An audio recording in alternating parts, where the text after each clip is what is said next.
ನಮ್ಮ ಜೊತೆ ಶಾಸಕರಿದ್ದಾರೆ ಮಾತಾಡ್ಸೋದು. ಸರ್, ಇವತ್ತು ಯತೀಂದ್ರ ಸಿದ್ದರಾಮಯ್ಯನವರು ಹೇಳಿಕೆ ಕೊಟ್ಟಿರುವಂಥದ್ದು, ಸಿದ್ದರಾಮಯ್ಯನವರು 5 ವರ್ಷ CM ಆಗಿರ್ತಾರೆ. ಅದಕ್ಕೆ ವರಿಷ್ಠ ತೀರ್ಮಾನ ಮಾಡ್ತೆ ಅಂತ ಹೇಳಿದರೆ ವರಿಷ್ಠ ಮಾಡ್ತಾರೆ. ಸರ್, ನೀವು DCM ಅವರು CM ಆಗ್ತಾರೆ, ಅವ್ರ ಜೊತೆಗೆ 100 ಜನ ಶಾಸಕರು ಇದ್ದಾರೆ ಅನ್ನೋ ಅಂತ ಮಾತಾಡಿ. ಆ ಹೇಳಿಕೆಗೆ ಇವತ್ತು ಕೂಡ ಬದ್ಧರಾಗಿದ್ದೀರಾ? ಹೇಳ್ತೀನಿ, ಅದೇ ಮಾತಿಗೆ ನಾನು ಕೊನೆಯವರೆಗೂ ನಾನು ಇರ್ತೀನಿ.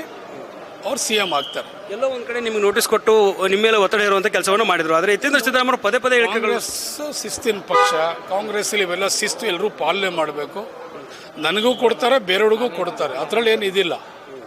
ನಾವ್ಯಾರು ಹೇಳಿಕೆಯನ್ನು ಕೊಡಬೇಡ್ದು. ನಾವೆಲ್ಲರೂ ಕಾಂಗ್ರೆಸ್ ಪಕ್ಷನ ಶಿಸ್ತಲ್ಲಿ ನಾವೆಲ್ಲರೂ ಕೂಡ ಇರಬೇಕು. ಕಾಂಗ್ರೆಸ್ ಪಕ್ಷದಲ್ಲಿ ಚೌಕಟ್ಟಲ್ಲಿ ನಾವೆಲ್ಲರೂ ಕೂಡ ವರಿಷ್ಠರ ಮೇಲೆ ನಾವು ತೀರ್ಮಾನಕ್ಕೆ ಬದ್ಧವಾಗಿದ್ದೀವಿ ಅಂತ ಎಲ್ಲ ನಾಯಕರುಗಳು ಹೇಳ್ತಾ ಇದ್ದಾರೆ. ಮುಖ್ಯಮಂತ್ರಿಗಳೇ ಹೇಳ್ತಾ ಇದ್ದಾರೆ, ವರಿಷ್ಠರ ಮೇಲೆ ನಾನು ಬದ್ಧವಾಗಿರ್ತೀನಿ ಅಂತ ಹೇಳಿದ್ದಾರೆ. ಅದಾದ್ರೂ ಸುಮ್ಮನೆ ವಿನಾಕಾರಣ ಇಂಥ ಹೇಳಿಕೆ ಕೊಡೋದು ಅಂಥದ್ದು ಪಕ್ಷಕ್ಕೆ ಹಾನಿ ಮಾಡುತ್ತಂತ ಒಳ್ಳೇದಲ್ಲ ಅಂತ. ಸರ್, ಈಗ DCM ಅವರು CM ಆಗೋದು ನಿಮ್ಗೆ ಇನ್ನೂ ಆಸೆ ಇದೆಯಾ? ಜೀವಂತವಾಗಿದೆ, ಯಾವಾಗ ಆಗ್ತಾರೆ ಅಂತ? ಜೀವ ಅಲ್ಲ ರೀ. DK ಶಿವಕುಮಾರ್ ಅವರು ಮುಖ್ಯಮಂತ್ರಿ ಆಗೋದ್ರಲ್ಲಿ ಎಲ್ಲರಲ್ಲೂ ಜೀವ ಇದೆ, ಎಲ್ಲರಿಗೂ ಜೀವ ಕೊಡ್ತಾರೆ, ಎಲ್ರಿಗೂ ಜೀವ ತುಂಬುತ್ತದೆ. ಯಾವಾಗ ಸರ್ ಶುಭಗಳಿಗೆ ಕೂಡಿ ಬರೋದು? 6ಕ್ಕೆ ಇಲ್ಲ 9ಕ್ಕೆ. ಯಾವಾಗ ಸರ್? ಡಿಸೆಂಬರ್ ಅಲ್ಲ? ಡಿಸೆಂಬರ್ ಎಲ್ಲಾರು ಬರ್ತದೆ ರೀ. ಜನವರಿ ಸಂಕ್ರಾಂತಿಗೆ ಏನಾದರೂ ಗುಡ್ ನ್ಯೂಸ್ ಸಿಗುವಂತ ಮುನ್ಸೂಚನೆ ನಿಮ್ಗೆ? ಸಂಕ್ರಾಂತಿಗೆ ಏನಾದರೂ ಗುಡ್ ನ್ಯೂಸ್ ಸಿಗುವಂತ ಮುನ್ಸೂಚನೆ ಸಿಕ್ಕಿದೆಯಾ ಸರ್?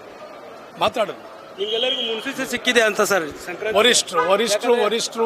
ವರಿಷ್ಠರು ತೀರ್ಮಾನ ಮಾಡ್ತಾರೆ. ಎಲ್ಲರೂ ವರಿಷ್ಠರ ಮೇಲೆ ನಾವು ಬದ್ಧವಾಗಿರ್ಬೇಕಂತ ಹೇಳಿದ್ವಿ. ವರಿಷ್ಠ ಮೇಲೆ ಇರ್ತೀವಿ. ನೀವು ಕೂಡ ಜನವರಿ 9, 8, 9 ಅಂತಿದ್ದೀರಿ. ಶಿವಗಂಗಾ ಅವರು ಸಂಕ್ರಾಂತಿ ಅಂತಿದ್ದಾರೆ. ಎಲ್ಲೋ ಒಂದು ಕಡೆ CM ಅವ್ರಿಗೆ ಶುಭಗಳಿಗೆ ಸಂಕ್ರಾಂತಿ ಕೂಡಿ ಬಂದಿದೆ ಅನ್ಸುತ್ತಾ ನಿಮ್ಗೆ? ಗೊತ್ತಿಲ್ಲ.